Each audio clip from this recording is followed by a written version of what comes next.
Hindi papayagan ni Pangulong Ferdinand R. Marcos Jr. na mabahiran ng katiwalian ang 2026 national budget.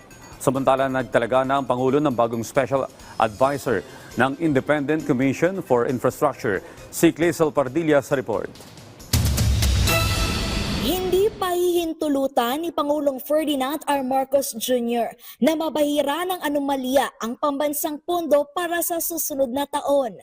Kasunod yan ang revelasyon ni Senate President Pro Tempore Ping Lacson na papalo umano sa 100 bilyong pisong halaga ng mga programa at proyekto ang isiningit ng mga senador noong ika-19 na Kongreso sa 2025 national budget.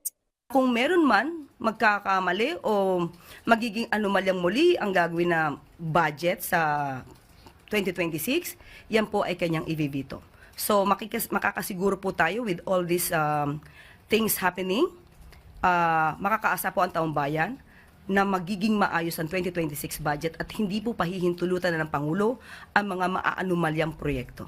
Nanindigan ang Malacanang na lilimasin ang pondo para sa mga flood control projects sa susunod na taon. Ang gagamitin ang natitira pang pondo ngayong 2025 at warranty sa mga bara-bara at guni-guning proyekto na nabayaran na ng gobyerno. Liability po nila ito at dapat na po itong tapusin. Higit 250 billion pesos ang hirit na pondo ng DPWH para sa mga proyekto kontra baha sa taong 2026. Pero pinalilipat na ito ng presidente sa iba't ibang ahensya.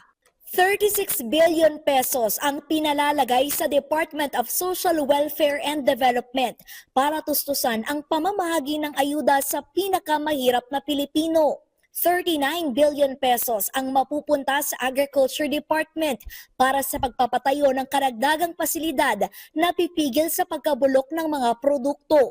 Pinalilis din ang halos 90 billion pesos na budget para sa Health Department at PhilHealth na magpapataas sa pondo ng zero balance billing at libreng gamot para sa mga may hirap.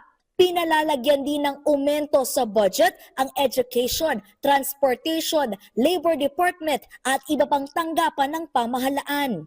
Ayon sa Pangulo, titiyakin ng kanyang administrasyon na magagamit ng wasto ang pera ng taumbayan upang maponduhan ang pag-unlad ng lahat ng sektor ng ekonomiya. Maisulong ang kaginhawahan at mabigyan ng mas magandang kinabukasan ang susunod na henerasyon. Itinalaga ni Pangulong Marcos si dating PNP Chief Retired Police General Rodolfo Azurin Jr. bilang Special Advisor at Investigator ng Independent Commission for Infrastructure. Ito ang komisyong nangunguna sa investigasyon ng maanomalyang flood control project.